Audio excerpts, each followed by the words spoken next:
नमस्कार साथियों। आज की मुख्य हेडलाइंस के बारे में बात करेंगे और आप सभी का स्वागत करता हूं आपके अपने यूट्यूब चैनल वाई के सर ऑफिशियल पर। दोस्तों, अतुल प्रसाद जो है बीपीएससी के जो चेयरमैन हैं, उनका एक नया ट्वीट आया है, कह सकते हैं कि नया फरमान आया है। उसके बारे में बात करेंगे और उन्होंने सिलेबस को लेकर जो कन्फ्यूजन थी उनको काफ़ी हद तक उन्होंने दूर करने का काम किया है, तो उसके बात करेंगे। और उसके बाद 2 वर्षीय बीएड कोर्स जो है अब वैध नहीं होगा, यानी 2 वर्ष के जो बीएड जो होते हैं, बैचलर ऑफ एजुकेशन, वह कोर्स अब वैध नहीं होगा। उसके बाद मिडिल और हाई स्कूल में अलग अलग इकाई होंगी।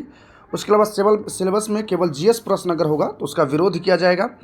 और संपूर्ण इस सारे टॉपिक्स की पूरी जानकारी देंगे। बने रहिए आप हमारे साथ अंत तक। और यदि आप हमारे चैनल पर नए हैं तो चैनल को सब्सक्राइब करके बेल आइकन जरूर दबा लीजिएगा। आइए साथियों, आपको एक एक करके सारे खबर दिखाते हैं।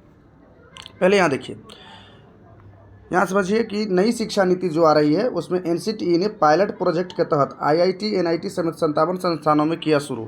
2 साल का बीएड होगा बंद, अब 4 वर्षीय इंटीग्रेटेड प्रोग्राम चलेगा।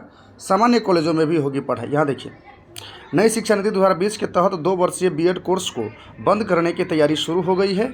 साल 2030 से पहले सभी संस्थानों में यह कोर्स बंद हो जाएगा। अब सिर्फ 4 वर्षीय इंटीग्रेटेड टीचर एजुकेशन प्रोग्राम यानी आईटीईपी ही चलेगा। सामान्य स्नातक कोर्स चलाने वाले कॉलेज भी इसके लिए आवेदन कर सकेंगे, यानी जहाँ से आप ग्रेजुएशन करते हैं वह कॉलेज भी इसको करवा सकता है। इसी को बीएलएड भी कहा जाएगा।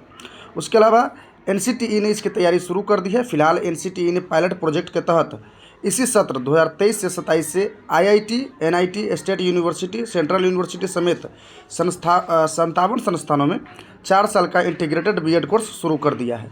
इन्हीं संस्थानों से करिकुलम और सिलेबस मई के अंत तक मांगा गया है, ताकि उसे उन कॉलेजों में भी लागू किया जा सके जो आगे इंटीग्रेटेड कोर्स चलाने की मान्यता लेंगे। साथ ही पायलट प्रोजेक्ट के तहत दूसरे चरण यानी 24-28 के लिए भी कॉलेजों से 31 मई तक आवेदन मांगे गए हैं। उसमें साथियों आप देख लीजिए, इसका उद्देश्य क्या है। तो उद्देश्य यह है कि वैसे छात्र यह कोर्स चुनें जिनमें शिक्षक बनने की चाहत हो। इंटीग्रेटेड कोर्स के तहत बीए बीएड, बीएससी बीएड और बीकॉम बीएड ही चलेंगे। छात्रों को यानी बीए और बीएड एक ही साथ हो जाएगा। छात्रों को स्नातक के साथ बीएड की भी डिग्री मिल जाएगी। अब स्नातक या पीजी के बाद बीएड करने की ज़रूरत नहीं पड़ेगी। शिक्षक बनने की चाह रखने वाले छात्रों 12वीं के बाद ही चयन करना होगा। इंटीग्रेटेड कोर्स को शुरू करने का उद्देश्य यह है कि पहले ही वैसे छात्रों को इस कोर्स में लाया जाए जो शिक्षण क्षेत्र में जाने के लिए मानसिक रूप से तैयार है। उसके बाद यहाँ समझ लीजिए, कॉमन एंट्रेंस टेस्ट यानी सीईटी से जो है कि मिलेगा दाखिला। 4 वर्षीय स्नातक इंटीग्रेटेड बीएड कोर्स में दाखिला नेशनल कॉमन एंट्रेंस टेस्ट से होगा। नेशनल टेस्टिंग एजेंसी ऑनलाइन प्रवेश परीक्षा लेगी यानी एनटीए परीक्षा लेगी। पायलट प्रोजेक्ट के तहत पहले चरण में भी यही प्रक्रिया लागू होगी।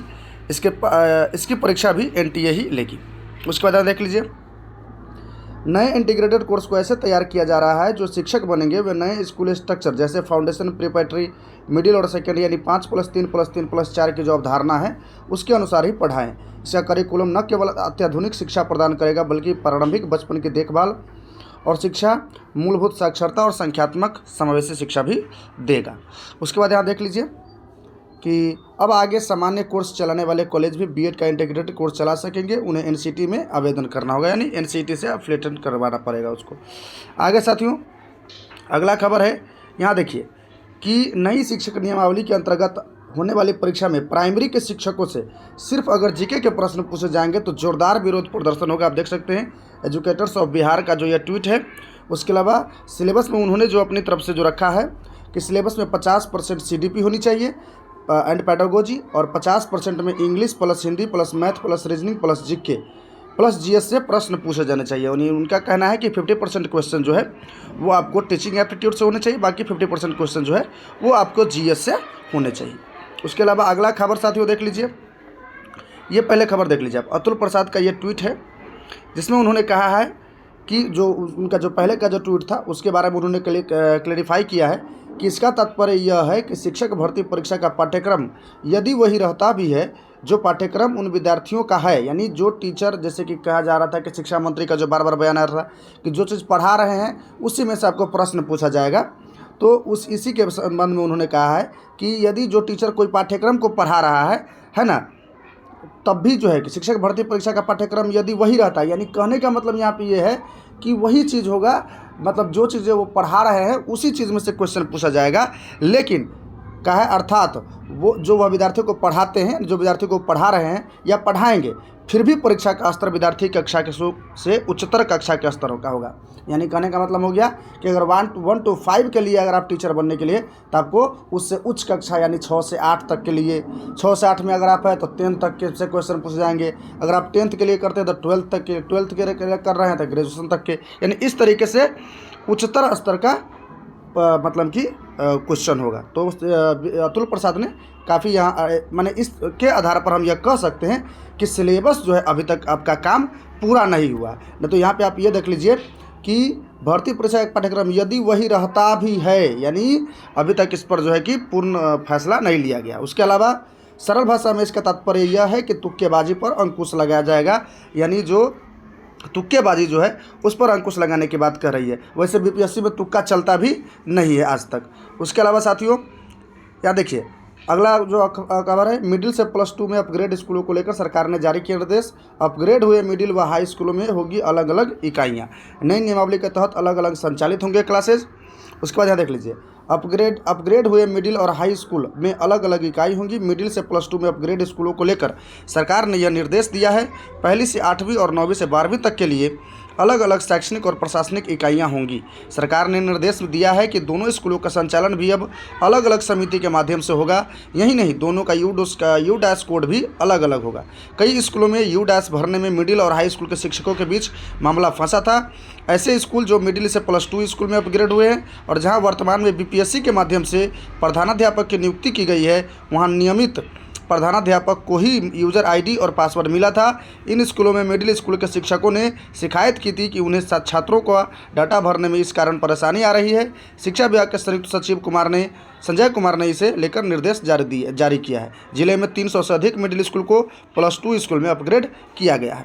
उसके बाद नई नियमावली के तहत अलग अलग संचालित होंगे। जैसे देख लीजिए उत्क्रमित उच्च माध्यमिक विद्यालय या नवस्थापित उच्च माध्यमिक विद्यालय में वर्ग 1 से 8वीं तक, वर्ग 9वीं से 12वीं तक 2 अलग अलग शैक्षणिक एवं प्रशासनिक इकाई माना जाएगा। वर्ग 8वीं तक के विद्यालय का प्रबंधन एवं संचालन विद्यालय शिक्षा समिति के द्वारा किया जाएगा। मध्य विद्यालय के प्रधानाध्यापक या प्रभारी प्रधानाध्यापक इस समिति के पदन सदस्य के रूप में कार्य का निष्पादन करेंगे। वहीं वर्ग से 9वीं से 12वीं तक का बिहार का संचालन एवं प्रबंधन जो है बिहार राजकीयकृत माध्यमिक उच्च माध्यमिक विद्यालय प्रबंधन समिति के गठन एवं संचालन नियमावली 2023 के अनुरूप गठित विद्यालय प्रबंधन समिति द्वारा किया जाएगा। नवनियुक्त प्रधानाध्यापक समिति के पदेन सदस्य सचिव के रूप दायित्वों का निर्वहन करेंगे। 8वीं तक के विद्यालय के प्रधानाध्यापक एवं विद्यालय शिक्षा समिति के सचिव के द्वारा विद्यालय शिक्षा समिति से संबंधित बैंक खाता आदि का संचालन संयुक्त रूप से किया जाएगा। उसके बाद है वर्ग 9वीं से 12वीं तक के लिए विद्यालय के विकास कोष, छात्र कोष, समग्र शिक्षा अंतर्गत बैंक खाता एवं अन्य राशि के व्यय को लेकर बैंक खाता का संचालन नवनियुक्त प्रधानाध्यापक अन्य शिक्षक के साथ मिलकर करेंगे। उत्क्रमित उच्च माध्यमिक विद्यालय शिक्षक नियुक्त नहीं रहने की स्थिति में विद्यालय के शिक्षक जो +2 के संचालन के लिए प्रतिनियुक्त होंगे, उनके खाता संयुक्त रूप से बैंक के खाता का संचालन किया जाएगा। वहीं छठा पॉइंट जो है 8वीं तक और 9वीं 10वीं तथा +2 के लिए बिहार विद्यालय परीक्षा समिति की ओर से अलग अलग कोड आवंटित होगा। इन सभी स्कूलों के लिए यू डैश कोड भी अलग अलग होगा। तो साथियों ये सारी खबरों को मैंने आपको बता दिया है।